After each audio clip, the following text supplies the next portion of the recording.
அற்பமான உங்க பிள்ளை தான் அரசாட்சி செய்ய போறாங்க. அற்பமாய் நினைக்கிற உங்க மக தான் டாப்ல கர்த்தர் உட்கார வைக்க போறாரு.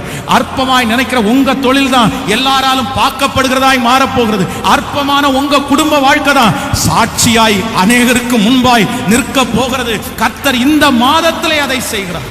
உங்களை எதிர்த்த உங்களுடைய விரோதிகளை கொண்டே கர்த்தர் உங்கள் வாய்க்கால்களை இந்த மாதம் கர்த்தர் நிரப்ப போகிறார். எனக்கு அவங்க ரொம்ப விரோதியா இருக்காங்க பாஸ்டர், அவங்களால ஒரு நன்மை எனக்கு கண்டிப்பா வராது. அவங்க எனக்கு தீமைக்கு தான் எல்லாத்தையுமே செய்வாங்க.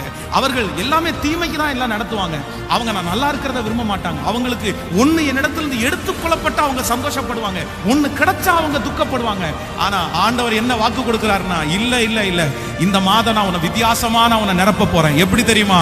உன்னை எதிர்த்தவர்கள் மூலமாய், கர்த்தர் உனக்கு விரோதமானவர்கள் மூலமாய் கர்த்தர் இன்றைக்கு உன்னோடு கூட இருக்கிறதை நிரூபித்து அவர்கள் மூலமாய் ஒரு ஆசீர்வாதத்தை கர்த்தர் கட்டளையிட வல்லவராயிருச்சுனே அப்படின்னு ஒண்ணு வரும்போது தாமதிக்காம நான் எங்க ஓடுவேன்னா கர்த்தர் சமூகத்திற்கு ஓடுவேன்.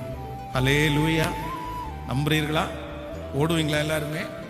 வேற எங்கேயும் ஓடக்கூடாது. அழுகிறதுக்கு இடம் தேடி ஓட வேண்டாம். அழுகிறதுக்கு இடம் தேடி கர்த்தர் சமூகம். நம்ம எப்படினாலும் அழத்தான் போறோம். அங்க எங்க அழுகிறோம்னா தேவ சமூகத்துல போய் பாருங்க, ஆண்டவரே என் பிள்ளை இப்படி பண்ணிட்டு இருக்க, ஆண்டவரே என் குடும்பத்துல இப்படி நடக்குது, ஆண்டவரே நம்முடைய கண்ணீரை துடைத்து நமக்கு ஆறுதல் படுத்துகிறவர் அங்கே கடந்து வருவார். எங்க ஜெபிக்கிறீங்களோ அங்க ஆண்டவர் இருக்கிறார்.